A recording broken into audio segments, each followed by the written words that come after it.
आप में क्या है, पूरा देश अमेरिका में जहाँ फेडरेशन होता है, हमारा यूनियन। चलिए आगे बढ़ते हैं।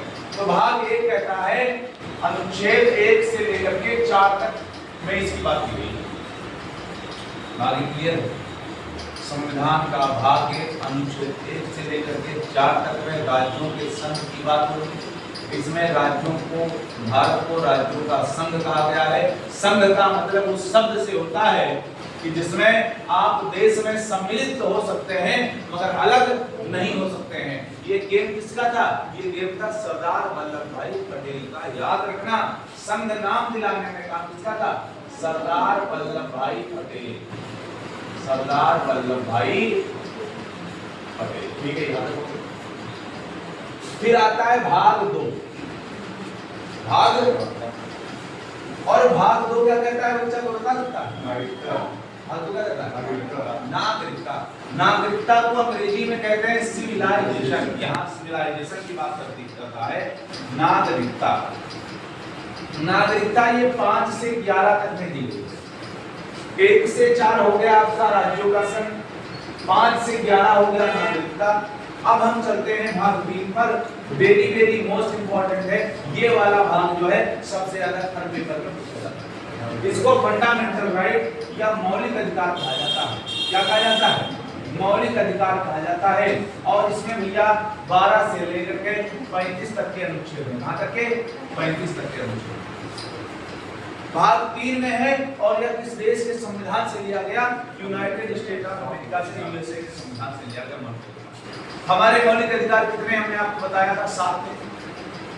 इन 7 अधिकारों में से एक अधिकार का हनन 1976 में 42वें संविधान संशोधन के तहत कर दिया गया। जैसे धारा अनुच्छेद 301 के तहत कानूनी अधिकार बना दिया गया। अब ये फंडामेंटल राइट है।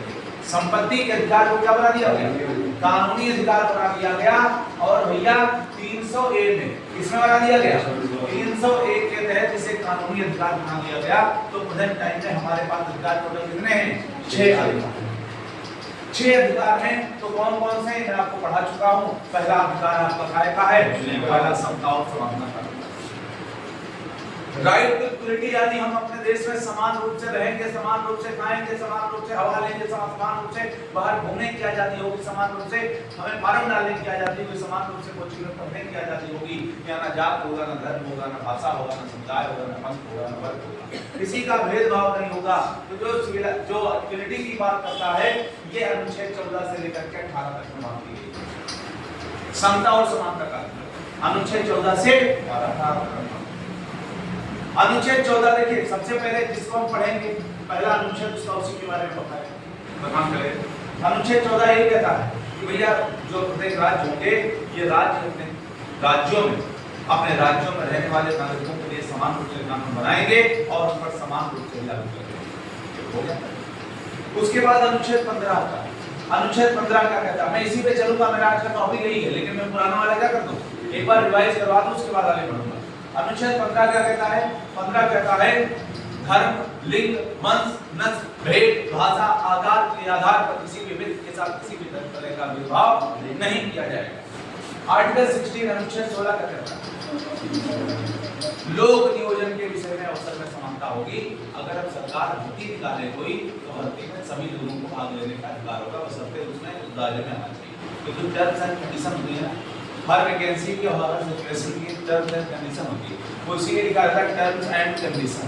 मतलब तुम्हारे पास यह योग्यता है कि नहीं, अगर नहीं है तो आउट, अगर है तो कम है। मतलब आप कह रहे हैं लेखपाल बनने के लिए 12वीं पास होना चाहिए, तो जितने भी लड़का 12वीं पास कर सब लेखपाल कर डालें।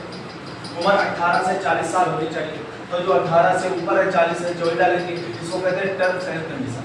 यानी आप उन दशाओं को फॉलो कर रहे हैं कि नहीं कर रहे हैं। अगर कर रहे हैं तो राज्य का कर्तव्य होगा कि लोक नियोजन के विषय में अवसर में समानता आपको दी जाएगी। इसी के आधार पर आर्मी में सन 2015 में डॉक्टर के ऊपर, मेजर के ऊपर केस किया गया था और उसकी नौकरी चली गई। इसलिए चलिए मैं आपको बताऊं, आर्मी की भर्ती चल रही थी, 16 वाला खा गया था मेजर साहब की नौकरी। अनुच्छेद 16 ग्राउंड में चल रही थी रेस और मेजर साहब तंगी लगाए बैठे थे। एक लड़के की हाइट नापी, उसकी हाइट कितनी है? 69.5, 69.5, जबकि उसकी हाइट थी 71। 1.5 सेंटीमीटर हाइट में लोचा आ गया। अब 1.5 सेंटीमीटर लोचा आ गया तो पास में 12 की भर्ती पास